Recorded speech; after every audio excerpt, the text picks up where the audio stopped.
आज से महज 5 दिन बाद दिल्ली में वोट डाले जाएंगे। महिलाओं और पुजारियों को हर महीने पैसे देने और बुजुर्गों के मुफ्त इलाज से शुरू हुआ दिल्ली का चुनावी सफर अब शीश महल होते हुए यमुना में जहर तक पहुंच चुका है। ये चुनावी फिजा इतनी जहरीली हो गई है कि मुख्य चुनाव आयुक्त को ही चुनाव लड़ने की चुनौती दी जाने लगी है। कांग्रेस ने हमला तेज किया तो आम आदमी पार्टी ने उसे वोट कटवा का दर्जा दे डाला। बदलते समीकरण को देखकर समाजवादी पार्टी के अखिलेश यादव आम आदमी पार्टी के पक्ष में प्रचार करने में मैदान में उतर गए।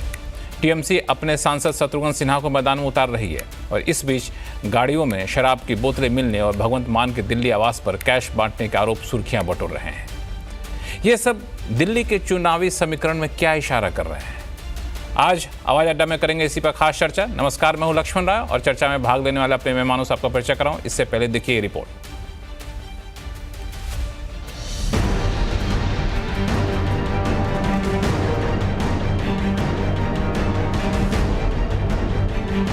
दिल्ली चुनाव में यमुना, जहर, शराब और कैश का शोर सुनाई दे रहा है।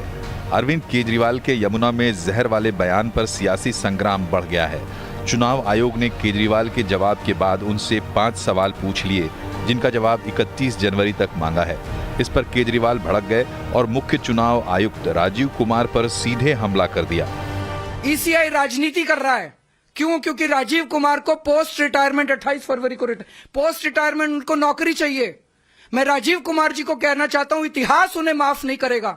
जितना कबाड़ा राजीव कुमार जी ने इलेक्शन कमीशन का किया है, मुझे लगता नहीं कि भारत के इतिहास में इलेक्शन कमीशन का इतना कभी कबाड़ा हुआ है। कल हरियाणा के मुख्यमंत्री नायब सिंह सैनी ने यमुना का पानी पीकर दिखाया था। केजरीवाल ने हरियाणा सरकार पर यमुना को प्रदूषित करने का आरोप लगाया, तो वहीं बीजेपी ने केजरीवाल पर यमुना पर हर बार झूठ फैलाने का आरोप लगाया। नायब सैनी जी एक बार फोन पे आए, 2 बार आए, 3 बार आए। उन्होंने कहा कि हाँ मैं कुछ करता हूँ, हाँ मैं कुछ करता हूँ, लेकिन उन्होंने कुछ नहीं किया। और उसके बाद उन्होंने आतिशी जी के फोन अटेंड करने बंद कर दिए। तो अब दिल्ली के लोगों के लिए हम क्या करते? इसका मतलब राजनीति चल रही थी, इसका मतलब पॉलिटिक्स चल रही थी। यमुना जी की सफाई के लिए जिस प्रकार के फंड्स अवेलेबल थे, उन फंड्स का यूज नहीं किया गया। अपनी अक्षमता को छुपाने के लिए दुष्प्रचार किया गया और इतने छिछले स्तर के झूठ का प्रयोग किया गया जो शायद भारत पाकिस्तान युद्ध में पाकिस्तान ने भी भारत पे आरोप नहीं लगाए कि हमने उनकी नदियों में जहर मिला दिया है। बीजेपी के अध्यक्ष जेपी नड्डा ने केजरीवाल पर आरोप लगाया है कि केंद्र की मदद के बाद भी दिल्ली सरकार और केजरीवाल ने यमुना की सफाई नहीं कराई। उन्होंने कहा कि केजरीवाल को जनता से माफी मांगनी चाहिए। गृह मंत्री अमित शाह ने भी केजरीवाल पर अटैक कर दिया। आपदा को हटाने का मतलब है 10 साल से कुशासन का जवाब देना। आपदा को हटाने का मतलब है 10 साल के केजरीवाल के भ्रष्टाचार को जवाब देना। चुनाव से पहले दिल्ली में पंजाब को लेकर तनाव बढ़ गया है। दिल्ली पुलिस ने बुधवार को पंजाब भवन के बाहर एक कार से भारी मात्रा में शराब और कैश बरामद किया। इस कार से आम आदमी पार्टी के पर्चे भी मिले। इसे लेकर बीजेपी और कांग्रेस दोनों ने आप पर सवाल उठा दिए। अचानक पंजाब सरकार की इतनी गाड़ियां, तो कौन से ऐसे सरकारी काम यहां पर हो गए हैं, और खासकर तब जब चुनाव आचार संहिता लगी हुई है, और फिर उनमें से इस प्रकार की संदिग्ध चीजें बरामद होना आम आदमी पार्टी के पूरे चुनावी अभियान को बहुत गहरे संदेह के कटघरे में खड़ा करता है। आप तो 10 साल से फर्जी भाड़ा कर रहे हो, सब लोगों पर आप सवाल खड़े कर रहे हो। आपने 2 दिन पहले आदरणीय राहुल जी पर कुछ सवाल खड़े किए, कोई सबूत है आपके पास? आप नीरा झूठ बोलते रहते हो, जब खुद पकड़े जाते हो तो औरों पर सवाल खड़े करते हो। हालांकि पंजाब सरकार ने अपने बयान में कहा कि ये कार मेजर अनुभव शिवपुरी के नाम पर पंजीकृत है, जो 3 साल पहले पठानकोट आर्मी डेंटल कॉलेज में तैनात थे। गाड़ी का नंबर प्लेट जाली और नकली है और ऐसी कोई कार उनके स्वामित्व में नहीं है। आपने इसे बीजेपी की साजिश बताया। मैं तो पूछ रहा हूं, चुनाव आयोग कहां सोया हुआ है? ये कैसे इतनी बड़ी घटना हो गई दिल्ली में? इतनी बड़ी घटना कैसे हो गई? एक फर्जी नंबर की गाड़ी देश की राजधानी में, ये भारतीय जनता पार्टी की साजिश नहीं है तो कैसे ये संभव पाया कि एक फर्जी गाड़ी पंजाब भवन के सामने खड़ी की जाती है। दिल्ली चुनाव में केजरीवाल को वोट कटने का डर सताने लगा है, इसलिए उन्होंने कांग्रेस पर हमले तेज कर दिए हैं। साफ दिख रहा है सबको कि दिल्ली में कांग्रेस का एक ही मकसद है, कैसे भी आम आदमी पार्टी को हरवाओ। कांग्रेस दिल्ली में एक भी सीट जीतने के लिए नहीं लड़ रही है, केवल आम आदमी पार्टी को हराने के लिए बीजेपी के साथ मिलकर लड़ रही है। कांग्रेस के नेता बीजेपी के खिलाफ कुछ नहीं बोलते, सिर्फ केजरीवाल और आम आदमी पे पार्टी के खिलाफ जहर उगलते रहते हैं। वोट अगर कांग्रेस को दोगे तो बीजेपी की सरकार आ जाएगी। कांग्रेस भी आपको बख्शना नहीं चाहती। केजरीवाल राहुल गांधी के निशाने पर हैं। केजरीवाल जी कुछ साल पहले आए थे, मुझे याद है, बिजली के खंभे के ऊपर चढ़ गए थे, याद है आपको? छोटी सी गाड़ी में घूमते थे शॉल लिए। आजकल वही केजरीवाल जी शीश महल में रहते हैं। सवाल यह है कि दिल्ली के चुनाव में यमुना, जहर, शराब, शीश महल जैसे मुद्दे हावी हो रहे हैं। क्या केजरीवाल यमुना में जहर वाला बयान देकर फंस गए हैं और क्या इसका खमियाजा उन्हें चुनाव में भुगतना पड़ेगा? चुनाव आयोग पर सवाल खड़े करके क्या केजरीवाल विक्टिम कार्ड खेल रहे हैं? केजरीवाल को चुनाव में वोट कटने का डर क्यों सता रहा है?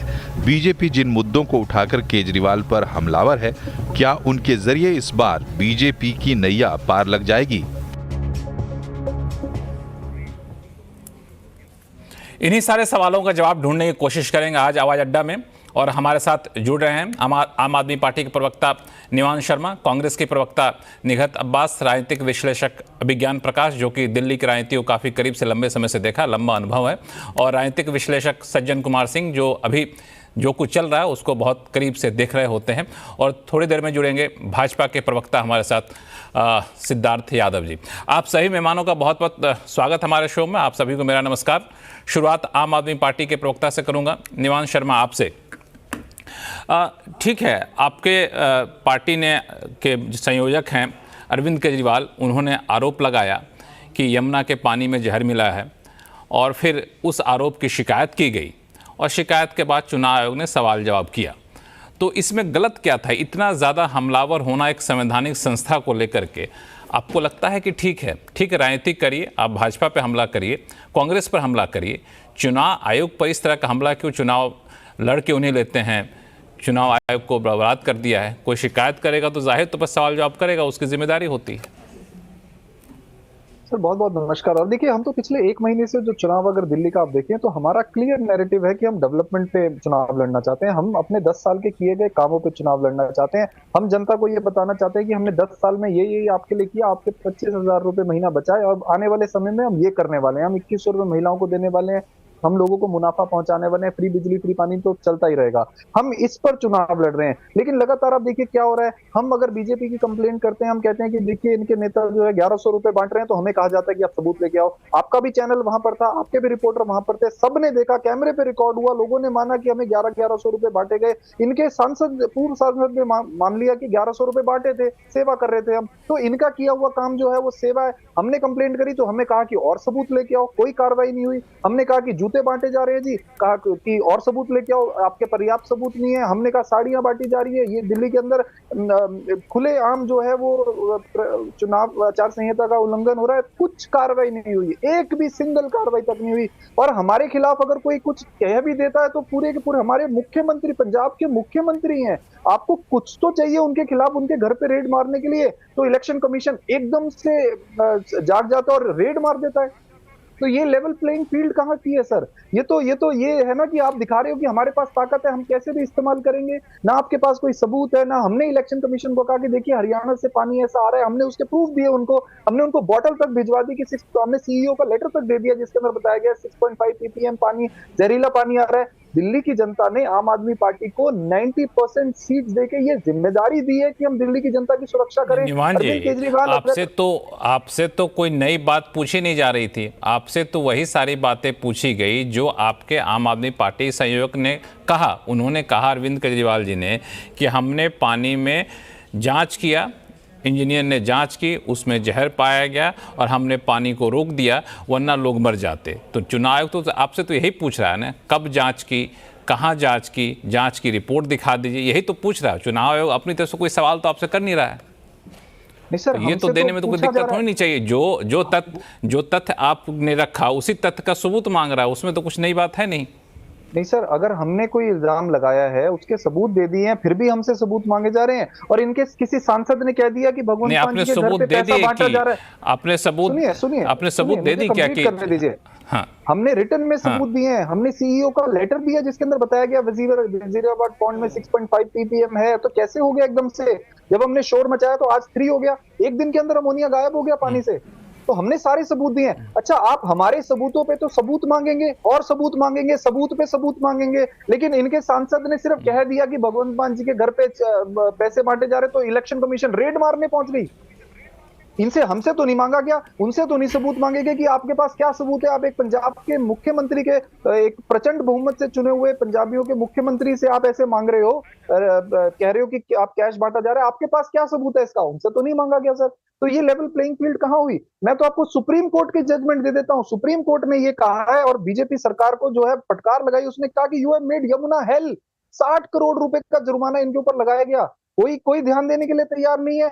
हम बार बार ये कह रहे हैं, उस पे मैं आऊंगा, उस पर मैं आऊंगा। सिद्धार्थ यादव जी, दो चीजें हैं कि आम आदमी पार्टी का कहना है कि हम आरोप लगाते हैं तो उस पर कार्रवाई नहीं करते चुनाव आयोग, और जब उल्टा हमसे जो है सो सबूत मांग रही है, लेवल प्लेइंग फील्ड नहीं है। और दूसरी बात कि ये थोड़ा सा समझ में नहीं आ रहा है कि जब ये आरोप लगा, उसके आरोप लगने, जब ये मामला उठा, उस मामला उठने के बाद ही अचानक से अमोनिया 7.2 से घट के 3.4 3.5 तक कैसे पहुंच जाता है? देखिए लक्ष्मण जी, जो दिल्ली के अंदर इस वक्त चल रहा है ये बहुत गंभीर है, और चुनावों में बढ़कर के ये केवल राजनीति नहीं, ये एक नए प्रकार के ओछेपन पर आम आदमी पार्टी और उनके नेता उतरे हैं। कुछ राजनीतिक मर्यादाएं तो पॉलिटिकल पार्टियां हमेशा बना करके चला करती थी, पर शायद हार की बौखलाहट इस बार उस स्तर को भी पार कर गई कि सारी जो ऐसी मर्यादाएं थी उनको लांघ करके अरविंद केजरीवाल इस प्रकार से बौखलाहट में बयानबाजी कर रहे हैं। अब आप सोचिए कि क्या हुआ है। कुछ महीने पहले हमने दिल्ली के अंदर देखा था कैसे ऐसे अफवाह आई थी कि बम रखे गए हैं स्कूलों के अंदर, पैनिक क्रिएट किया गया था। वही काम तो कर रहे हैं अरविंद केजरीवाल। आप एक 11 साल की सरकार चलाने के बाद एक पार्टी के नेता वो मीडिया को घर पर बुला करके कहें कि जहर मिला करके देश की, हमारे एक प्रदेश की दूसरी सरकार इस पानी के अंदर भेज रही है, जहर मिला करके। 11 साल से उनको कभी कुछ याद नहीं आया। चुनाव से जस्ट पहले वो कहें कि जहर मिला करके भेजा जा रहा है। और क्या कहा उन्होंने कहा हमारे इंजीनियर्स ने इस पानी को रोक लिया। कहां रोक लिया? कौन थे वो इंजीनियर? पानी रोका गया, पूरी दिल्ली के लिए जो पानी आता है वो रोका कहीं गया होगा तो इकट्ठा हुआ होगा 10-12 गांव, उसमें तो वहां पानी भर जाना चाहिए था। उनका सैंपल कहां है? जहर उसमें मिलाया जा रहा था। कुछ नहीं, कोई बात नहीं, कोई तथ्य नहीं। बस सुबह मीडिया को बुलाया गया चूंकि 11 साल के प्रश्न उनसे ना पूछे जाएं, ये उनसे ना पूछा जाए कि कैसे टैंकर माफिया दिल्ली के अंदर 4 गुना हो चुके हैं 2013 से लेकर अब तक। ये उनसे ना पूछा जाए कि जो वादा करके आए थे कि नल से जल मिलेगा, हर घर में साफ स्वच्छ पानी मिलेगा, वहां नल खोलते ही काला पानी मिल रहा है। ये उनसे ना पूछा जाए कि कैसे हाईकोर्ट कहती है कि आपने दिल्ली के शिक्षा मॉडल के नाम पर सबसे बड़ा स्कैम किया है। आप कैसे टीन शेड के अंदर 160 बच्चों की क्लास चला रहे हैं। ये उनसे ना पूछा जाए कि मोहल्ला क्लिनिक्स के नाम पर आपने इतना बड़ा स्कैम कैसे कर दिया। ये उनसे ना पूछा जाए कि डॉक्टरों के इतने खाली स्थान रिक्त कैसे हैं। ये उनसे ना पूछा जाए कि 70 कॉलेजों का वादा आप करके आए थे, आपने 17 कॉलेजेस के नाम नहीं आप बता पा रहे हैं, 10 नए अस्पताल के नाम आप नहीं बता पा रहे हैं। तो अरविंद केजरीवाल इस ओछेपन पे आ चुके हैं।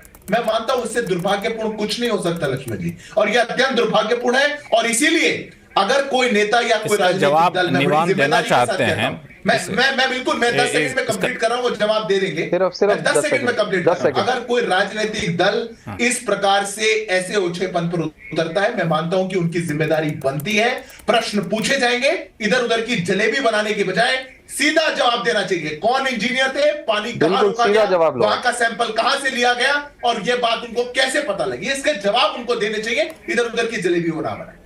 हालांकि आपने एक चीज का जवाब नहीं दिया सिद्धार्थ जी, जो मैंने आपसे पूछा, मैं जवाब लूंगा निवान जी, एक मिनट में। एक सवाल जो मैंने पूछा था, इसका जवाब मुझे नहीं मिला। 2 मिनट आपने ऑन एयर टाइम ले भी लिया सिद्धार्थ जी, कि अचानक से ये कैसे हो गया कि जब ये मामला उठा, अरविंद केजरीवाल ने इस मामले को उठाया, उस वक्त 7+ था अमोनिया का लेवल, और 2 दिन के भीतर भीतर घट करके 3.45 तक आ जाता है। ये कैसे हो जाता है? इतना तो फ्लक्चुएशन नहीं होना चाहिए।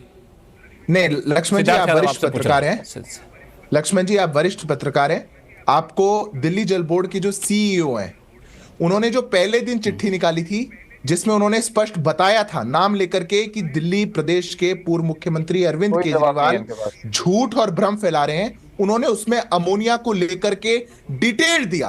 अक्टूबर से लेकर के, सर्दियों के दिनों में अक्टूबर से लेकर के मार्च तक अमोनिया के लेवल्स कैसे फ्लक्चुएट होते हैं, उन्होंने बताया कि 6.5 हर साल होते हैं, तब बढ़ते हैं, तब घटते हैं, पूरा डिटेल दिया। पर ये राजनीति करेंगे, और राजनीति का भी ऐसा स्तर नहीं सिद्धार्थ जी, ये मेरे सवाल का जवाब ये नहीं था सिद्धार्थ जी, ये मेरे सवाल का जवाब नहीं था। आप तो हमारे चैनल पे कई बार आए हैं शो में, हम लोग बड़ी तथ्यात्मक तरीके से बात करते हैं। मैंने जो सवाल पूछा उसका जवाब हमें नहीं मिला। निवान आपके पास आऊंगा, लेकिन कांग्रेस के प्रवक्ता हमारे साथ काफी देर से जुड़े हुए हैं। मेरी आपत्ति है इस बात को लेकर के, सर्दियों के दिनों में अमोनिया लेवल्स का फ्लक्चुएशन होता है, कभी घटता भी है, कभी बढ़ता भी है। बोलिए ना, पानी का ये बोलिए ना, क्यों नहीं बोल रहे हैं? जब मैं आपसे पूछ रहा हूँ, नहीं, जब मैं आपसे पूछा तो इसका जवाब देते आप। जब मैंने कहा कि मेरे सवाल का जवाब नहीं मिला, तब आप जवाब दे रहे हैं। मेरा कहना जवाब दीजिए, हम तो जवाब देने के लिए आपको प्लेटफॉर्म दिए हुए हैं। ठीक है, समझ गया, ठीक है, आपकी बात समझ गया। रिमाइंड कर लीजिए, आप समझ जाएंगे, सेम ही बात मैंने बोली, पर आपको दूसरी बार में समझ में आई, मैं क्या करूं? अच्छा ठीक है, हो सकता है मैं नहीं सुन पाया हूं, लेकिन जो सवाल उसका जवाब देंगे तो ज़्यादा अच्छा होगा। निगत अब्बास, आपसे मैं जानना चाहूँगा कि आप किसकी तरफ, आपके हिसाब से अरविंद केजरीवाल सही बोल रहे हैं या फिर चुनाव आयोग सही कर रहा है? लक्ष्मण भाई, भारतीय जनता पार्टी हो या आम आदमी पार्टी हो, दोनों ही ना राजनीतिक व्यापारी बन चुके हैं, और उन्होंने दिल्ली की जनता को समझ लिया कि वो ग्राहक है। आम आदमी पार्टी कहती है भारतीय जनता पार्टी से बचो, भारतीय जनता पार्टी कहती है आम आदमी पार्टी से बचो। असल में दोनों ही लूट रहे हैं, क्योंकि आम आदमी party, it is high time, यहाँ पर प्रवक्ता बैठे हुए हैं, मुझे ये बता दे, दिल्ली की जनता, देश की जनता सुनना चाह रही है, और अब तो इंटरनेशनल जनता भी टीवी पर आस लगाकर बैठी कि शायद कभी केजरीवाल जी के प्रवक्ता ये बता दे कि 7500 करोड़ रुपया गया कहां। क्योंकि पिछले 11 वर्षों में तो यमुना की हालत और खराब ही हुई है, बद से बदतर हुई है, बेहतर कुछ नहीं हुई। और कर लेते हैं बात भारतीय जनता पार्टी की, जैसे ये तो जुमलों की सरकार है, नमामि गंगे इनका जुमला था, ऐसे यमुना गंगा, नमामि यमुना भी इनका जुमला है। गंगा जी कभी साफ होंगी नहीं तो यमुना जी की बारी कभी आएगी नहीं। एसटीपी की बात कर लो, फिर पूछ लेती हूँ आम आदमी पार्टी से, 2024 की रिपोर्ट है, एसटीपी लगाते क्यों हो जब काम नहीं करने होते। 40 एसटीपी में से इनके 8 एसटीपी तो पिछले साल ही नॉन फंक्शनल थे, अब 17 नॉन फंक्शनल है, और जो बेचारे मर चढ़ के कुछ काम कर पा रहे हैं उनमें इतने डिलेज है, इतने ग्लिचेस है टेक्निकल, कि प्रॉब्लम ही सॉल्व नहीं हो रही है। ये कर क्या रहे हैं? और अभी सिद्धार्थ जी यहाँ पर बड़ी बातें कर रहे थे कि क्यों इधर से उधर आप गोटियां घुमा रहे हैं, जलेबियां घुमा रहे हैं। मैं इन्हीं से पूछना चाहती हूँ, एनजीटी ने अपॉइंट करा था ना लेफ्टिनेंट गवर्नर को रेजुवेनेशन के लिए कि बताएं, उस कमेटी का अध्यक्ष बनाया था ना एलजी को कि हाँ आप जमुना जी के बारे में, सफाई के बारे में चर्चा करें। आज तक सिद्धार्थ यादव जी हो, भारतीय जनता पार्टी का कोई भी प्रवक्ता हो, जमुना जी की सफाई के बारे में कोई रिपोर्ट इन्होंने जारी नहीं करी। ये महाकुंभ कर रहे हैं। देश और दिल्ली की जनता क्या जानती नहीं है कि यमुना जी अंत में जाकर प्रयागराज में जमुना जी गंगा जी से मिलती हैं? तो ये बताएं ना कि महाकुंभ में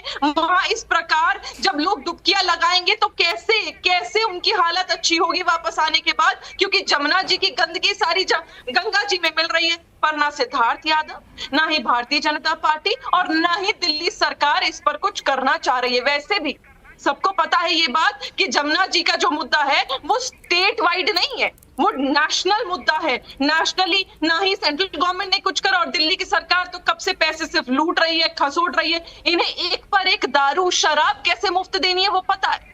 लेकिन जमुना जी इंतजार करती रह गई कि शायद दिल्ली के पूर्व मुख्यमंत्री अरविंद हालांकि ये केजरीवाल अलग बात है कि ये सारे मुद्दे पहले भी थे निगत जी, लेकिन उस टाइम कांग्रेस तो आम आदमी पार्टी का समर्थन कर रही थी और अब जाके आप हमलावर हो रही हैं आम आदमी पार्टी पे। खैर चुनाव है, चुनावी राजनीति में ऐसा होता है, ये मान के अब चल रहे हैं लोग। अभिज्ञान प्रकाश, मैं आपके पास आऊंगा। आपको क्या लगता है कि जिस तरीके से यमुना की गंदगी के मोर्चे पर, भ्रष्टाचार के मोर्चे पर अरविंद केजरीवाल घिरते आ रहे थे और अब जहर वाले बयान के बाद अरविंद केजरीवाल ने जो रणनीति अपनाई थी, शायद उस भ्रष्टाचार और इस यमुना गंदगी के आरोपों से बचने का एक तरीका था?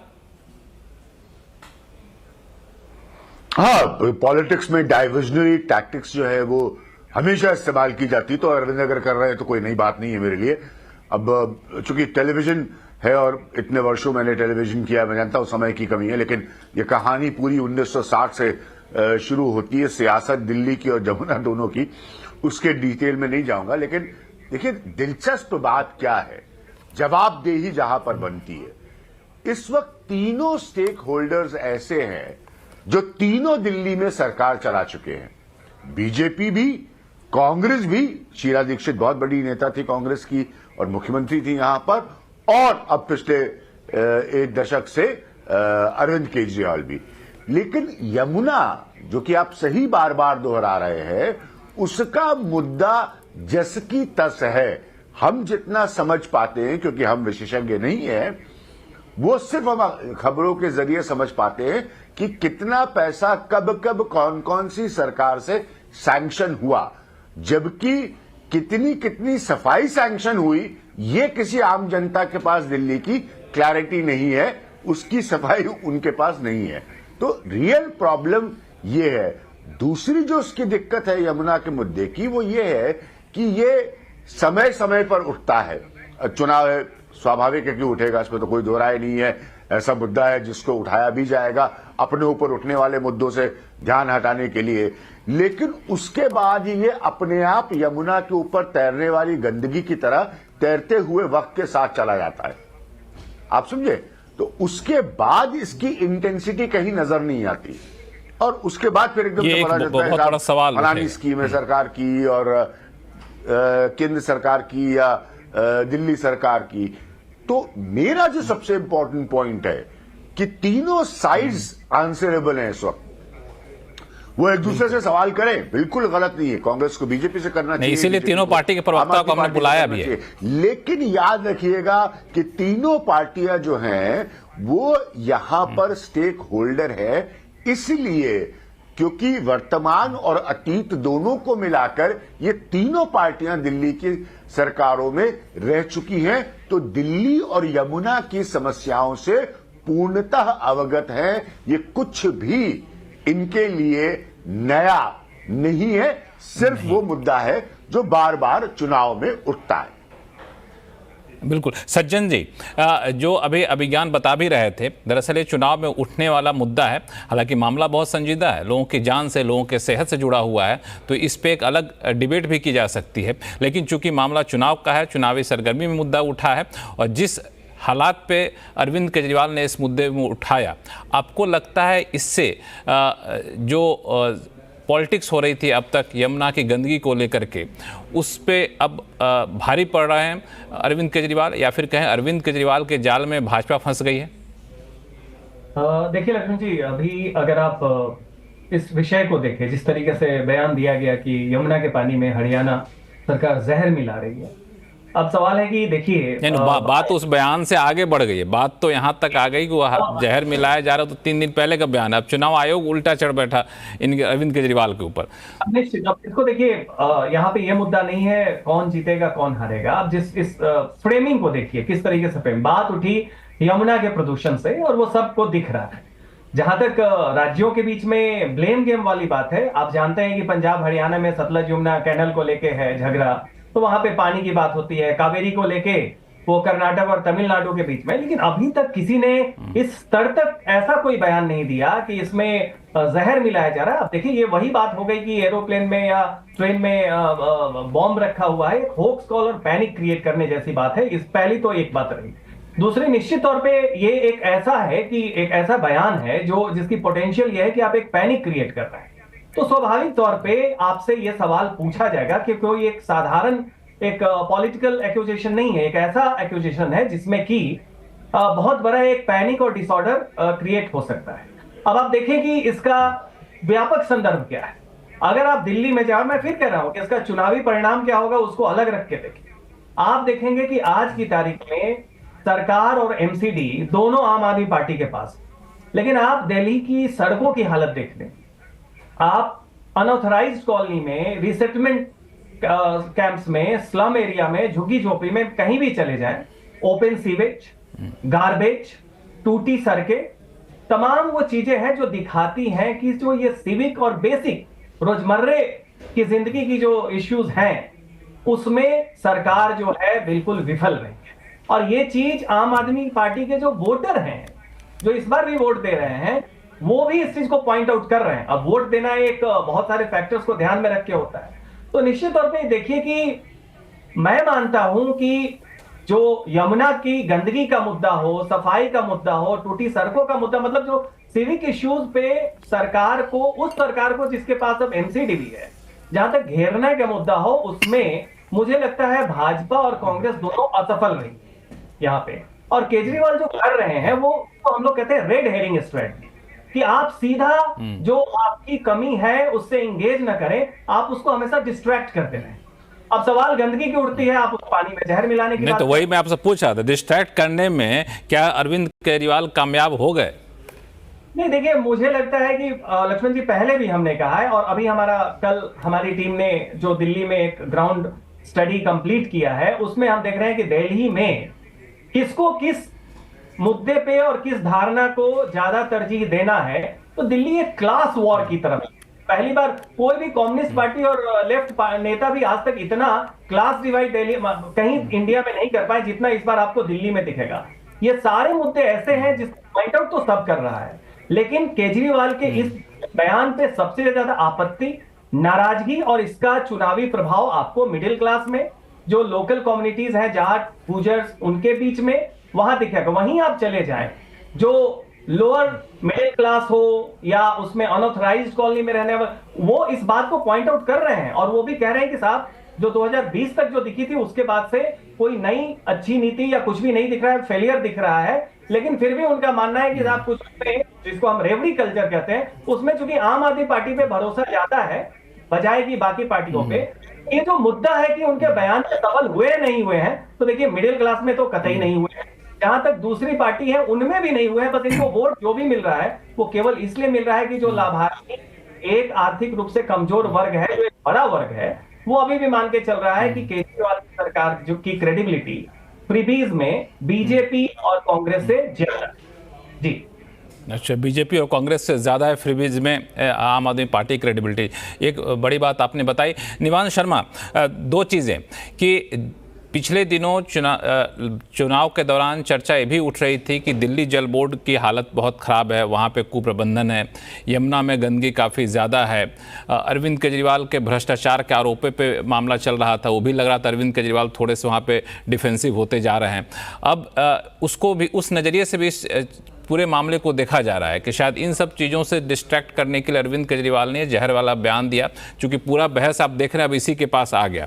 तो मेरा सवाल क्या है, क्या ये रणनीति थी? और दूसरा, जिस तरीके से आप लोगों ने शुरू किया था, जिसको फ्रीबीज कह लें या फिर लोक कल्याणकारी योजना कह लें, उन सब का जो माइलेज मिलना था वो अब चर्चा में दबता जा रहा है। देखिए, मैं आपको बहुत छोटे में एक्सप्लेन कर देता हूँ। ये अरविंद केजरीवाल जी के छोटे में करेंगे तो बड़ा अच्छा रहेगा। बिल्कुल बिल्कुल। देखिए, दिल्ली की जनता जो है वो अरविंद केजरीवाल जी पे विश्वास करती है, उनकी क्रेडिबिलिटी है। अभी आपको बताया गया, अरविंद केजरीवाल जी के सामने जब आया कि पानी के अंदर अमोनिया बहुत ज्यादा आ रहा है और अगर ये लोगों तक पहुंच गया तो डिसीजेस हो सकती है, तो इमीडिएटली अरविंद केजरीवाल जी ने इसको मुद्दा उठा दिया और इसी को बोला कि आप हरियाणा को बोलिए या तो एक्सेस वाटर छोड़े या अमोनिया कम करे। बस इतने से मुद्दा था ये। इन्होंने इसको इतना बवाल मचा दिया। आज अरविंद केजरीवाल जी ने शोर मचाया। थोड़ा सा फैक्चुअली करेक्ट कर लूं निवान जी। उन्होंने ये नहीं कहा था कि अमोनिया का लेवल बढ़ गया, उन्होंने ये कहा था कि जहर मिला दिया गया है। जहर मिला देना, अमोनिया का लेवल बढ़ जाना, कम से कम दिल्ली की जनता तो अच्छे से समझ जाती है, तो ये एक पैनिक क्रिएट हो जाता है, इसीलिए मामला बढ़ा। सर, अगर किसी चीज को पीने से कैंसर जैसी बीमारियां हो सकती हैं, किडनी फेलियर हो सकता है, तो वो जहर नहीं होगा। ये क्या, ये तो छोटी सी बात है, इसको इतना बड़ा मुद्दा बनाने की जरूरत नहीं है। मुद्दा क्या है? मुद्दा ये है कि अरविंद केजरीवाल जी ने जब मुद्दा उठाया, शोर मचाया, तब अमोनिया 3 पे आ गया ना, ये मुद्दा है। यही अरविंद केजरीवाल जी करना चाहते थे। सिद्धार्थ यादव ने कहा कि वो तो इस मौसम सिद्धार्थ यादव ने जवाब तो दिया था कि ये चूंकि ऐसे मौसम में कई बार फ्लक्चुएशन होता है। नहीं, फ्लक्चुएशन होता है तो 5-6 दिन से बढ़ता जा रहा था और एक दिन मुद्दा हुआ और अचानक से फ्लक्चुएशन हो गया। इतनी तो जनता भी समझती है सर, दिल्ली की समझदार जनता है। मैं ये कहना चाहता हूं कि हम तो बहुत क्लियर चुनाव लड़ रहे हैं। हम तो ये कह रहे हैं कि हम फ्री बिजली से 5,000 रुपए बचा रहे हैं, हम फ्री शिक्षा से 10,000 रुपए बचा रहे हैं, हम फ्री इलाज से 5,000, फ्री बस सर्विस से 2,500 और महिला सम्मान राशि देने से 2,100, टोटल 25,000 रुपए महीना बचा रहे हैं हम जनता के। आप क्या कर रहे हो? 20 राज्यों में आपकी सरकार है, आपने 50 लाख करोड़ रुपए का घाटा करवा दिया जनता को। आपने जो है सारा पैसा उठा के पूंजीपति दोस्तों को दे दिया। 2-2 हजार करोड़ रुपए की रिश्वत देके आप सरकारी बिजली के टेंडर देते हो, तो बिजली तो महंगी हो ही जाएगी। जनता ये कह रही है कि बीजेपी अगर आई तो हमारी फ्री बिजली बंद हो जाएगी, फ्री पानी बंद हो जाएगा। आप 2,500 रुपए देना तो छोड़ो, बस का सफर भी बंद हो जाएगा। आज मैं आपके चैनल पे चुनौती देता हूं, हमारे पास तो सीएम कैंडिडेट है अरविंद केजरीवाल, क्रेडिबिलिटी है, नीयत है, नैरेटिव है, काम किए हुए हैं, अगले 5 साल का विजन है। ये बीजेपी के पास गाली गलौज करने के अलावा, गुंडागर्दी करने के अलावा, एजेंसियों का मिसयूज करने के अलावा और क्या है? कौन है इनका सीएम कैंडिडेट? ये बता दे आपके चैनल में, चुनौती देता हूं। और अभी कांग्रेस के प्रवक्ता भी बोल रहे थे, मैं तो हैरान हो गया, इनके पास इतना डेटा तो इनके नेता राहुल गांधी के पास भी नहीं, जो रैलियां करते हैं। मैं इनसे ये कहना चाहता हूं, आपने कहा था संक्षिप्त में रखेंगे निवान जी, बीजेपी का साथ देना बंद करें दिल्ली में। आप चुन लें कि आप डेवलपमेंट के साथ हैं कि गुंडागर्दी के साथ हैं, चुन ले कांग्रेस भी। हालांकि एक चीज़ मैं फैक्चुअली करेक्ट कर दूं आपको फिर से निवान जी, जो आप ये कह रहे हैं कि अचानक से 7 समथिंग हो गया अमोनिया का लेवल, तो मैं भी डेटा देख रहा था तो 31 दिसंबर को इससे ज़्यादा था, 1 जनवरी को इससे ज़्यादा था। ये अलग बात है कि एक खास मौके पर अरविंद केजरीवाल ने इस मुद्दे को उठाया। सिद्धार्थ यादव कुछ बोलना चाहते हैं? 10 सेकंड दे दीजिए, 10 सेकंड दे दीजिए। सिद्धार्थ 10 सेकंड रुक जाइए। हाँ ठीक है, 10 सेकंड बोल लीजिए, फिर सिद्धार्थ जी जवाब देंगे। आपने जो फैक्ट दिया वो एब्सोल्युटली, आपने जो दिल्ली जल बोर्ड की रिपोर्ट को कोट किया, हमने, आप चेक कर लीजिए। इसके बाद भी लेटर लिखा हरियाणा को। रेगुलरली हमारी सीएम हरियाणा के सीएम को फोन कर रही है। पहले वो 3-3 बार फोन पे आ जाते थे, अब उन्होंने फोन उठाना बंद कर दिया जब हमने उठाया ये मुद्दा। हम रेगुलरली इसके ऊपर कर रहे हैं काम सर। सिद्धार्थ जी, ये तो गलत बात है, फोन तो उठा लेना चाहिए। सिद्धार्थ जी ठीक है, निवान 1 मिनट, सिद्धार्थ जवाब देंगे। हाँ देखिए, मैं 2-3 बातों का जवाब देना चाहता हूँ। पहले फोन का ही दे देता हूँ। जब कुछ नहीं घटता दुनिया में, तब भी आम आदमी पार्टी के नेताओं को पता लग जाता है। हमको खरीदने की कोशिश की जा रही है, हम गिरफ्तार होने जा रहे हैं, ऐसा होने जा रहा है, वैसा होने जा रहा है। फोन नहीं उठाए और ट्वीट नहीं हुआ। कल गिरफ्तारी होनी है ये पता है आतिशी जी को, उसका तो ट्वीट हो सकता है, पर हरियाणा के मुख्यमंत्री फोन नहीं उठा रहे, इतने महत्वपूर्ण विषय पे वो बात नहीं कर रहे, तब कोई पब्लिक स्टेटमेंट नहीं हुई। ये भैया हमने प्रेस कॉन्फ्रेंस करके बताया। मैं आपके बीच में नहीं बोला था निवान जी, मैं निवान जी आपके बीच में करके बताया कि फोन नहीं उठाया। दूसरी बात, आप मेरे को, आप जब तक मैं अपनी बात बोल रहा हूं ना, आप इस बात की प्रेस कॉन्फ्रेंस की डेट, उसकी डिटेल अपनी स्क्रीन पे रेडी रखिएगा। आप चेक करिए। मैं अपनी बात पूरी कर रहा हूं, मैं चेक नहीं कर रहा, मैं कह रहा हूं मैं 1.5 मिनट बोल रहा हूं, आप समय लीजिए, 1.5 मिनट में दिखा दीजिए, मेरी 1 मिनट में बात हो जाने दीजिए। अभी निवान जी ने क्या कहा, उन्होंने कहा देखिए छोटी सी बात हुई, छोटी सी बात का बड़ा सा इशू बना दिया। लक्ष्मण जी, आप तो बड़े पत्रकार हैं, जेनोसाइड वर्ड छोटा होता है, आम आदमी पार्टी के लिए हो सकता है नरसंहार। वो कह रहे हैं दिल्ली के अंदर नरसंहार होने जा रहा है, जेनोसाइड होने जा रहा है। ये पैनिक नहीं है तो क्या है? ये छोटी सी बात है। अभी वास्तविकता क्या हो चुकी है, और निवान जी की बातों को सुन के भी, और इनके सब प्रवक्ताओं को, इनके पास बातें खत्म हो गई। इन्होंने पूरे चुनाव में जो ढकोसला सोच सकते थे, जो ये फ्री दे देंगे, ऐसा कर देंगे, वैसा कर देंगे, वो बातें खत्म हो गई। अब बातों को खत्म करके अब देखिए ये एजेंडा लेकर के आए। अब आप इनकी बौखलाहट देखिए। अभी मैं 2 बातों का जवाब देना चाहता हूं, ये चाह नहीं रहे। मैं सीएम फेस का भी जवाब दूंगा और मैं एक बात का और जवाब देता हूं। ये अपना विजन डॉक्यूमेंट लेकर के आए। क्या लिखा विजन डॉक्यूमेंट में? कह रहे हैं जो सीवर बंद है, ये इनका ऑफिशियल 15 पॉइंट के विजन डॉक्यूमेंट में, जो सीवर बंद है उनको खुलवा देंगे। अरे 11 साल से आप सरकार में हैं, सीवर आप खुलवा नहीं पाए, सीवर बंद है उनको खुलवा देंगे। कह रहे हैं बिजली का बिल मत भरिएगा, सरकार इनकी बिजली के बिल बनाए इन्होंने, लोगों को दिए इन्होंने, कह रहे हैं बिजली का बिल मत भरिएगा, हम उसको माफ करवा देंगे, जिन्होंने भर दिए उनको वापस देंगे, घर जाके पैसे लौटाएंगे आप। ये इस प्रकार की राजनीति जब कोई नेता करे, कह रहे हैं हम एक नई स्कॉलरशिप लेके आएंगे, सेम स्कीम आई थी 2019 के अंदर, उसमें 5 साल के अंदर 5 लोगों को भेजा, उसमें 5 साल में 5 लोगों को भेजा, पर अब इनकी कहानी बदल गई है।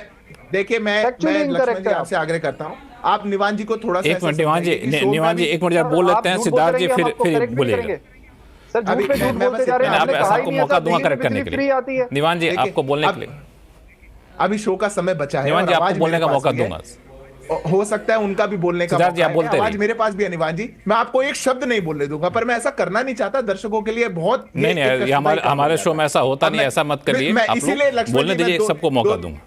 मैं लक्ष्मण जी इसलिए आपसे बार बार आग्रह कर रहा हूं कि आपको मॉडरेट करना पड़ेगा। मैं अंतिम बात बोलता हूं, देखिए एक्सपोज तो हो चुके हैं, बौखलाहट इनकी आ गई। मैं अंतिम बात बोलता हूं, कहते हैं हमारे पास सीएम का चेहरा है। अरे जिस नेता की बेल पर लिखा है, ना कोई वो फाइल साइन करेंगे, ना सेक्रेटेरिएट जाएंगे, ना किसी अधिकारी की बैठक बुलाएंगे, ना कोई ऑर्डर आदेश पारित करेंगे, तो सीएम का चेहरा तो वो नहीं है। बाहर आते ही आप सब समझ गए, तब आपने उनको इस्तीफा दिलवा दिया। 6 महीने सत्ता की कुर्सी से चिपके रहे, जिस जेल के वो मालिक थे उस जेल में बंद रहे। देश में पहली बार आपने इतिहास रच दिया कि कोई मुख्यमंत्री जो इतना भ्रष्टाचारी था वो जेल गया पर इस्तीफा देके नहीं गया।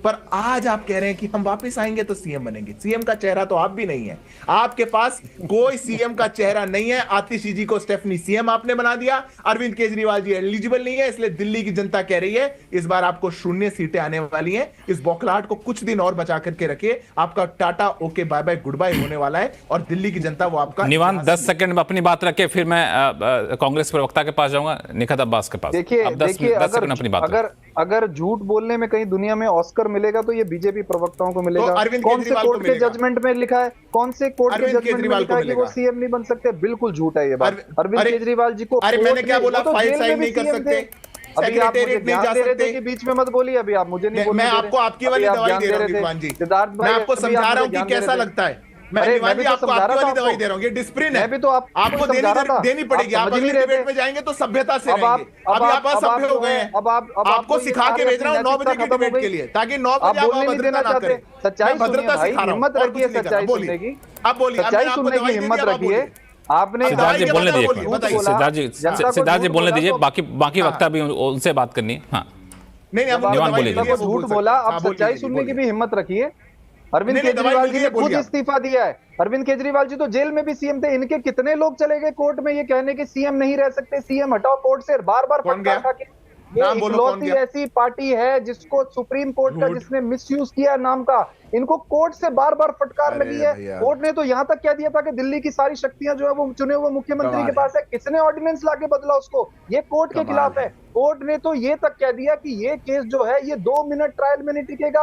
आज तक ये उसके नाम पे वोट खाना चाहते हैं, झूठ बोलते हैं। कोर्ट ने तो यहां तक कह दिया कि जो एजेंसीज भाजपा को रिपोर्ट करती है उनको केस्ड पैरेड बना दिया। आज तक ये उनके नाम पे जो है आज तक मिसयूज कर रहे हैं एजेंसीज को। इलेक्शन कमीशन को इन्होंने मिसयूज किया, ईडी को इन्होंने मिसयूज किया, सीबीआई को, पुलिस को, प्रशासन को, सबको इन्होंने सत्ता का मिसयूज किया। और कोर्ट एसबीआई का इन्होंने फजीयत कराई। एसबीआई ने क्या कहा, 1 लाख करोड़ रुपए का इन्होंने जो है वो इलेक्टोरल बॉन्ड से घोटाला किया, चंदा लिया, धंधा दिया, चंदा लिया, धंधा दिया। ये वो पार्टी है जो देश एक छोटा सा कमेंट में निखत अब्बास से ले लेता हूं, निखत अब्बास से लेता हूं, फिर मैं आपके पास बाकी वक्ताओं के पास जाऊंगा। निखत अब्बास, छोटा सा जवाब दीजिएगा, चूंकि जो 4 बॉटल लेके घूम रहे हैं आम आदमी पार्टी के नेता पिलाने के लिए, उसमें से 1 बॉटल राहुल गांधी के नाम पर भी है।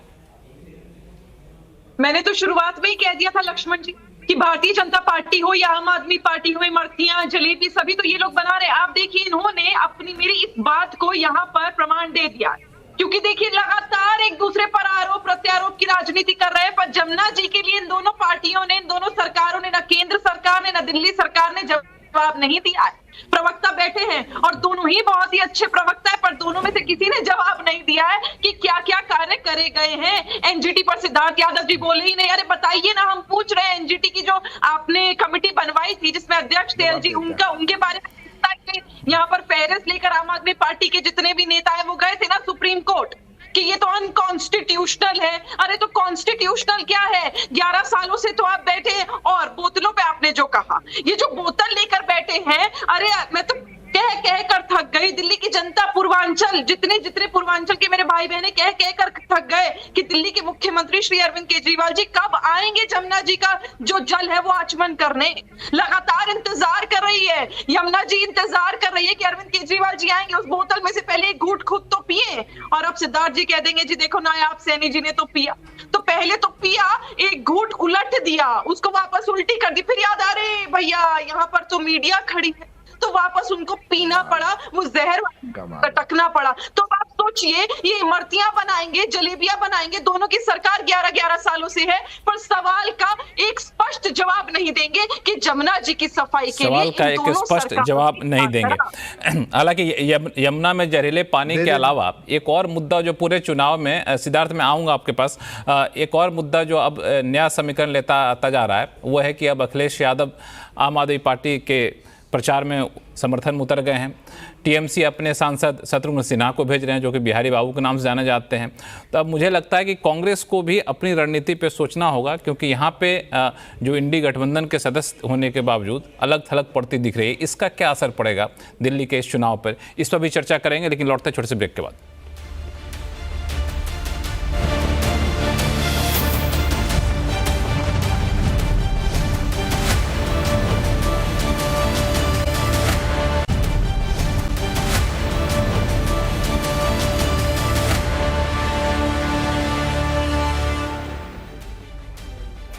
ब्रेक के बाद एक बार फिर से आपका स्वागत है। हम लोग चर्चा कर रहे हैं दिल्ली की चुनावी राजनीति पर।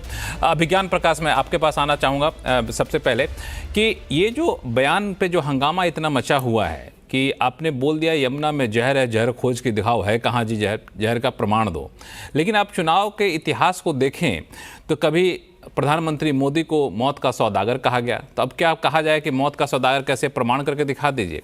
कभी किसी कोई नीच कह देता है, तो ये सब चीज़ें चलती रहती हैं। लेकिन इतना पीछे पड़ जाना चुनाव आयोग की तरफ से आपको कितना सही लग रहा है? नहीं, देखिए, वाणी संयम का तो अब प्रयोग बहुत कम होता है और बरसों से मैं चुनावों को देख रहा हूं और इसमें तो कोई दो राय नहीं है कि पूरा पॉलिटिकल क्लास इसके लिए जिम्मेदार है। जिस तरह की बयानबाजी का स्तर नीचे आया है और सबूतों की जरूरत नहीं होती, उसका एक ऑप्टिक्स अंग्रेजी में जिसे कहते हैं, उसका एक प्रभाव होना चाहिए जो कि हो जाता है। तो मैं ये पानी पी रहा हूं, मैं कहूं साहब ये पानी आपने भेजा है और आपने इसमें जहर मिला के भेजा है, सीएनबीसी वालों ने मुझे, तो ये एक स्टेटमेंट है और आपने अरे कमाल कर दिया, आपने तगड़ा आरोप लगा दिया हमारे ऊपर कि सीएनबीसी वालों ने कैमरे के साथ साथ मुझे पानी भिजवाया और ये पानी जहरीला है। तो सवाल ये तो बिल्कुल ही नहीं, ये तो इम्पैक्ट डालने का है कि साहब यमुना की हालत देखिए कैसी है। और इस तरह के बयान इसीलिए दिए जाते हैं, कटोगे या बटोगे, मौत का सौदागर, अब बहुत लंबी लिस्ट है, मतलब आज की लिस्ट नहीं है, ये 25 सालों की लिस्ट है। बहुत बड़े बड़े नेताओं ने खुद कहा है, संसद में मैंने उनको कहते हुए सुना है कि वाणी संयम की जरूरत है, जबान को बेहतर करने की जरूरत होता है। नहीं, वो तो वो सब सारी चीजें आदर्श स्थिति हो गई, दिखता नहीं। सेकेंड लेवल के नेता तो और भी ज्यादा हदें जो है वो पार कर जाते हैं कई बार। तो इम्पैक्ट क्या होगा इस बयान का ये तो मैं नहीं जानता, लेकिन जैसे मैंने कहा कि यमुना का मुद्दा चूंकि पुराना है तो दिल्ली की जनता इस मुद्दे को बहुत अच्छी तरह से समझती है। अब जनता को ये अपने आप से पूछना पड़ेगा, वोट डालते वक्त जनता को अपने आप से पूछना पड़ेगा कि वाकई यमुना के ऊपर क्या काम हुआ है, किस तरह की सफाई हुई है और उससे उनकी जिंदगी कितनी बेहतर हुई है। तो एक्चुअली यमुना का मुद्दा एक ऐसा मुद्दा है जो बड़ा यूनिकली सेल्फ अकाउंटेबल है जनता के लिए, क्योंकि जनता का सबसे बड़ा अधिकार कब आता है, किस दिन आता है, जिस दिन वो वोट डालने जाती है। वही वोट उसकी वो जब जनता वोट डालेगी तब जो है सो वहां पे इस चीज का ख्याल रखेगी। अब मैं जरा सज्जन जी के पास जाऊँ। सज्जन जी, अब थोड़ा जमुना से आगे बढ़ा जाए, उस पर एक बात जो अब बहुत तेजी से समीकरण बदल रहे हैं, जो मैंने ब्रेक पे जाने से पहले कहा भी था कि अब चुनाव में पूरी तरह से उतर गए हैं आम आदमी पार्टी के समर्थन में समाजवादी पार्टी के नेता अखिलेश यादव। टीएमसी ने ऐलान कर दिया कि हम अपने सांसद को भेजेंगे चुनाव प्रचार के लिए आम आदमी पार्टी के समर्थन में, और दूसरी तरफ आम आदमी पार्टी कह रही है कि आप कांग्रेस को और वोट देंगे तो भाजपा जीत जाएगी। तो इस पूरे हलचल को आप कैसे देख रहे हैं? यहाँ कांग्रेस अलग थलग पड़ती जा रही है या फिर कांग्रेस मजबूत होती दिख रही थी, इसीलिए इंडी गठबंधन के बाकी नेताओं को आम आदमी पार्टी के समर्थन में आना पड़ा? लक्ष्मण जी, देखिए, ये बात कांग्रेस की का चुनावी पुनरुत्थान कैसे हो, इसकी दो नीतियां हैं पार्टी के भीतर। एक तो वो है कि अभी बीजेपी एक वर्चस्व वाली पार्टी है, तो उसको हराने के लिए आप तमाम भाजपा विरोधी पार्टियों को लामबंद करें और फिर इंडिया अलायंस हो या उसके पहले यूपी हो, उसके माध्यम से करें। लेकिन दूसरा है जो पंचमढ़ी के डिक्लेरेशन, गो अलोन स्ट्रेटजी है। अब देखिए ये सारी पार्टियां, चाहे टीएमसी हो, समाजवादी पार्टी हो, आम आदमी पार्टी, ये लोग किसके वोट बैंक पे बैठे हुए हैं? जो मूल ये कांग्रेस का वोट बैंक है। तो जब तक कि ये पार्टियां रहेंगी, इनकी सार्थकता बनी रहेगी, तब तक कांग्रेस का रिवाइवल नहीं हो सकता है, भले ही आप बीजेपी को एक अलायंस के थ्रू डिफीट कर दे। तो इस कारण से देखिए, दूसरी तरफ देखिए, भाजपा को हराने के पीछे दो तरह की शक्ति है। एक तो वो है जो चाहती है कि कांग्रेस को केंद्र में रखे, उसके साथ अलायंस में आए, जिसमें डीएमके जैसे पार्टियां हैं वो, और फिर उसके माध्यम से आप बीजेपी को डिफीट करें। दूसरी जो पार्टियां हैं जिसमें केजरीवाल जैसे नेता आते हैं, उनकी रणनीति यह है कि भाजपा को हराने से पहले कांग्रेस को खत्म करो, ताकि लोगों में जो भाजपा विरोधी शक्ति है या जो समाज का तबका है, उसमें यह मैसेज जाए कि अब कांग्रेस या बाकी पार्टियां या भारत जोड़ो यात्रा के बाद थोड़ा बहुत कांग्रेस का प्रभाव बढ़ा, राहुल गांधी का भी जो छवि है वो थोड़ी सुधरी मैं कह रहा हूं। अब ऐसी स्थिति में आप देखिए, जब मजबूरी ना हो, जेल जाने का डर, कांग्रेस के बड़े बड़े वकीलों की आकांक्षा, सिब्बल साहब हो, सिंघवी साहब हो, तब तक तो आप कांग्रेस को याद रखते नहीं। लेकिन मूल तौर पे समाजवादी पार्टी हो, इनको ये डर सताता है कि कहीं कांग्रेस अगर सार्थक हुई तो इनका जो एक समर्थन का पुराना आधार है 90 के दशक से हो या अन्ना मूवमेंट के बाद के हो, वो फिर कांग्रेस की तरफ खिसक ना जाए। इसमें इनको डर क्या है कि मुस्लिम वोट कहीं विभाजित ना हो जाए, एससी वोट कहीं विभाजित ना हो जाए। तो इस कारण से आप देखिए, ये जो पार्टियां हैं, चाहे वो ममता हो, चाहे अखिलेश हो, चाहे केजरीवाल हो, ये सब उस मानसिकता में है तो भाजपा को क्षणिक तौर पे रोकने के लिए कांग्रेस के साथ एक अलायंस तो कर लेते हैं, लेकिन लॉन्ग टर्म में ये कभी नहीं चाहेंगे कि कांग्रेस की सार्थकता बने।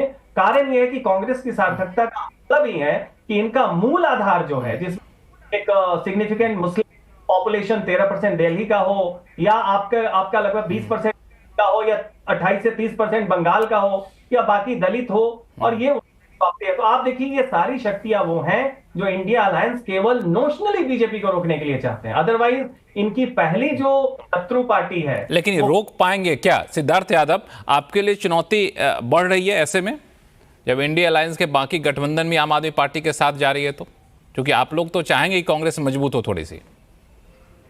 देखिए लक्ष्मण जी, मैं पहले तो एक बात पर आपत्ति दर्ज कराना चाहता हूं।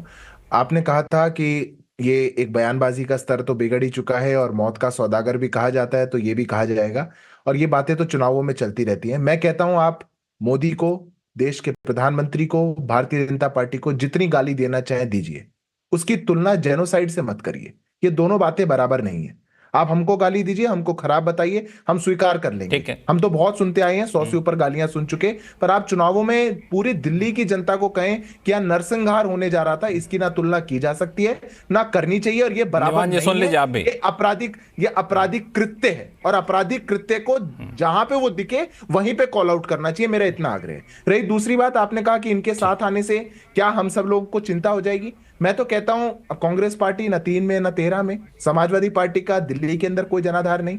हाँ, ये जरूर है कि आम आदमी पार्टी, कांग्रेस पार्टी, ये सब तुष्टीकरण की नीति से चलने वाली पार्टियां हैं, और सब चाहती हैं कि कहीं ना कहीं हम मुस्लिम वोट बैंक को कैसे कब्जा लें, उन्हीं सीटों पर जाकर के लड़ें, वहां पर अलग अलग वादे करें, अलग अलग बातें करें। पर यह चुनाव जनता वर्सेस जमानती का चुनाव है। यह चुनाव जनता लड़ रही है उनसे जो जमानत पे बाहर हैं, जो लोग शीश महल बनाते हैं जनता के पैसे से, जब जनता को चाहिए थे bed, doctor, hospital, oxygen cylinder, जिन लोगों ने 53 करोड़ का घर बनाया, जिन लोगों ने आलिशान महल बनाए, जिन्होंने हर बात जो बोली वो झूठी थी, घर नहीं लूंगा, सिक्योरिटी नहीं लूंगा, ऐसा करूंगा, वैसा करूंगा, अब जनता उनसे त्रस्त होकर के उनको बाहर का रास्ता दिखाने वाली है। ये 1 हो जाए, ये 2 हो जाए, 3 हो जाए, सब एक साथ हो जाए। लोकसभा में भी थे 7-0 से दिल्ली की जनता ने इनको 50% से ऊपर का मैंडेट भाजपा को दिया और इनको बाहर का रास्ता दिखाया। जब इन्होंने कहा था कि वोट के बदले जेल, जेल का बदला वोट से, तो दिल्ली की जनता ने कहा जेल का बदला नहीं है, जेल की तो सजा मिलनी है,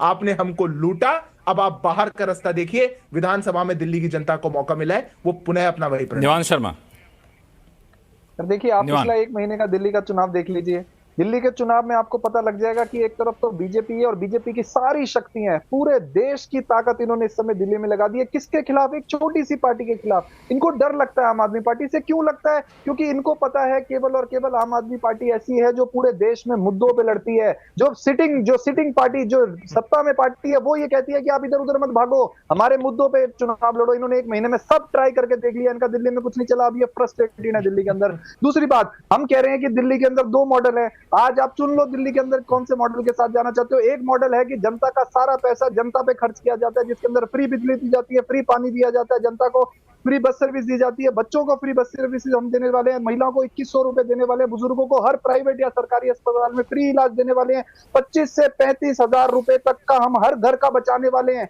एक तरफ तो ये मॉडल है, दूसरी तरफ भाजपा का मॉडल है जो 20 राज्यों में लागू है, जिसके अंदर आपको सारा पैसा जो आप टैक्स दोगे वो सारा पैसा आपसे छीन के, गुंडागर्दी करके, गाली गलौज करके अपने पूंजीपति दोस्तों को दे दिया जाएगा। 2-2 हजार करोड़ रुपए रिश्वत ली जाएगी बिजली के टेंडर देने में, बिजली महंगी हो जाएगी, पानी महंगा हो जाएगा, बस सर्विस बंद कर दी जाएगी। जनता का पैसा जनता में बांटना अरविंद केजरीवाल मॉडल, जनता का पैसा पूंजीपति दोस्तों में बांटना भाजपा का मॉडल। भाजपा की फ्रस्ट्रेशन यही है कि ये दिल्ली में नहीं हो पा रहा। अब पंजाब से भी इनको नफरत हो गई है, क्योंकि लेकिन जब आप ये सारी चीजें निवान जी जब ये सारी चीजें आप बोल रहे होते हैं तो जनता ये भी देख रही होती है कि पंजाब सरकार की गाड़ियों में भर करके कैश आता है, पंजाब सरकार की गाड़ियों में भर करके शराब की बोतलें आ रही हैं। नंबर की गाड़ी नहीं है वो, पंजाब नंबर की गाड़ी नहीं है वो, पुणे की गाड़ी है। पुणे का लीडर है जिसके पुणे का ये पता नहीं कौन सी जिसके ऊपर पंजाब नंबर प्लेट लगा दी इन लोगों ने।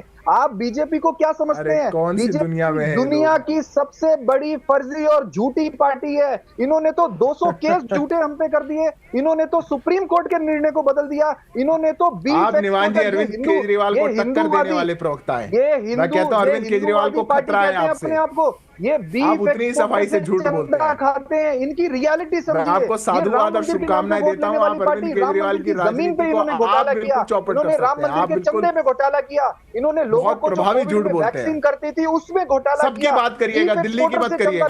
दिल्ली का चुनाव है, पूरे देश की बात कर रहे हो आप। करोड़ रुपए का अमेरिका भी करो, यूरोप भी करो, आज अफ्रीका की बात करते हैं, कहीं देते, ऑस्ट्रेलिया। समय थोड़ा सा कम है तो अब ये आरोप प्रत्यारोप निवान जी चलता रहेगा। निवान जी आरोप प्रत्यारोप चलता रहेगा। हालांकि सिद्धार्थ जी ने इस बीच एक जो बात कही, आपने सुना कि नहीं सुना तो मैं दोहरा दूं कि आपके बारे में उन्होंने कहा कि आप बहुत अच्छा बोलते हैं, आप अरविंद केजरीवाल जी को टक्कर देने वाले। सिद्धार्थ जी यही कहा ना आपने? मैंने लक्ष्मण जी कहा था आप बहुत अच्छा झूठ बोलते हैं, आप अरविंद केजरीवाल को भी टक्कर दे सकते हैं। बस उसमें आप अच्छा, झूठ शब्द मैं नहीं सुन पाई, आप कह सकते हैं, मैं अपने मुंह से नहीं कह सकता हूं। आप कह दीजिए, मैं नहीं अपने मुंह से कराने वाला अरविंद केजरीवाल। दुनिया की सबसे बड़ी पार्टी की जमानतें दिल्ली में जब्त होती हैं, कोई वजह है? निगत अब्बास आपके पास आऊं, आप दोनों शांत हुए, बहुत लंबा बोलिए आप लोग। निगत अब्बास, ये जो मुद्दा मैंने उठाया और जो कि जिस तरीके से कांग्रेस आगे बढ़ रही थी और फिर यहाँ पे इंडी गठबंधन के जो सदस्य थे वो आम आदमी पार्टी के साथ अब चुनाव प्रचार करने में लग गए हैं, ऐसा लगता है कि कांग्रेस अब अलग थलग पड़ती दिख रही है। तो क्या ये माना जाए कि अब ये दिल्ली चुनाव जो है पूरे गठबंधन से कांग्रेस को अलग करने या फिर कांग्रेस गठबंधन से अलग होने की तरफ एक पहला कदम उठा रही है? लक्ष्मण जी, हमें समझना पड़ेगा, चाहे आम आदमी पार्टी हो चाहे समाजवादी पार्टी हो, दोनों ही रीजनल यानी स्टेट की पार्टी, एक राज्य की पार्टी, एक राज्य में रिप्रेजेंटेशन देती है, वही कहीं और उनकी सीटें नीलबटे सन्नाटा ही होता है। और आप जिसे कंपेयर कर रहे हैं, कांग्रेस पार्टी एक राष्ट्रीय स्तर की पार्टी है, सत्ता में रही है इतने सालों तक, प्रधानमंत्री हमारे रहे हैं। तो आप देखिए, जब कांग्रेस पार्टी और इन पार्टियों की आप बात करते तो हमें समझना पड़ेगा कि शायद इनकॉम्पिटेंट हो सकती हैं जो रीजनल पार्टीज होती हैं, इसीलिए एक दूसरे की मदद करना अच्छी बात है, वो कर रहे हैं। पर मुझे बड़ा आश्चर्य हुआ था कि अरविंद केजरीवाल जी अपने आप को इतना कमजोर समझते, इतना इनकॉम्पिटेंट समझते हैं कि इतने साल सरकार में रहने के बावजूद उन्हें अखिलेश जी को बुलाना पड़ा। लेकिन अगर हम बात करें कांग्रेस पार्टी की, तो वो कॉम्पिटेंट है, राष्ट्रीय स्तर के नेता है, उन्हें किसी को बुलाने की, हमें किसी को बुला के उनसे प्रचार कराने की, अपनी पार्टी में दूसरे पार्टी के सदस्यों को स्टार कैंपेनर बनाकर उतारने की हमें जरूरत नहीं है। बहरहाल हम यहाँ दिल्ली की बात पार्टी ने ये इंडी गठबंधन था, तो इसलिए मैंने कहा हाँ, जल्दी से अपनी बात खत्म कर लीजिए, शो का समय खत्म हो रहा है। हाँ। निगत जी अपनी बात कंप्लीट कर लीजिए।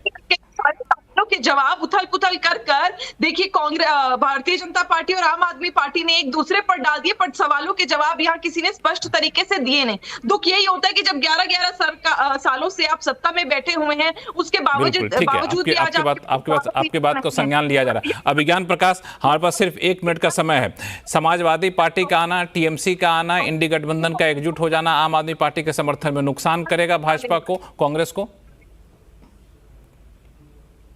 कांग्रेस को नुकसान करेगा, क्योंकि देखिए प्रॉब्लम क्या है कि कोएलिशन का एक स्वरूप जो है वो तैयार करके इन्होंने दिखाया था, और उस स्वरूप को बनाए रखने की जिम्मेवारी जो है as the larger party, as the national party, वो कांग्रेस की बनती है इस वक्त विपक्ष में, और उसका उनको बेहतर नतीजा भी मिला लोकसभा के इलेक्शन में। तो इसलिए इसको इस चुनाव के नतीजों पर के हिसाब से नहीं, आगे की राजनीति के हिसाब से एक फॉर्मूला इंडी गठबंधन को इवॉल्व करना पड़ेगा कि ऐसा नहीं है कि दिल्ली में आप साथ फॉर्मूला और अलग-अलग करना पड़ेगा, आप एक दूसरे के आमने सामने हैं। बिल्कुल, जनता है, सब देखती है, सब जानती है, लेकिन दिल्ली का चुनाव बहुत ही दिलचस्प मोड़ पे पहुंच चुका है। आरोप प्रत्यारोप का दौर जो भी चले, लेकिन कम से कम इतनी उम्मीद की जानी चाहिए दिल्ली वासी होने के नाते कि चुनाव खत्म हो जाएगा, सरकार जिसकी बने, यमुना का मुद्दा अगली बार शायद चुनाव में ना आए, यमुना इतनी साफ हो जाए। इसी के साथ अपने शो को यहीं विराम देता हूँ मैं। आवाज़ अड्डा में फिलहाल इतना ही। आप सभी मेहमानों का बहुत बहुत धन्यवाद हमारे शो में जुड़ने के लिए। देखते रहिए CNBC आवाज़। नमस्कार।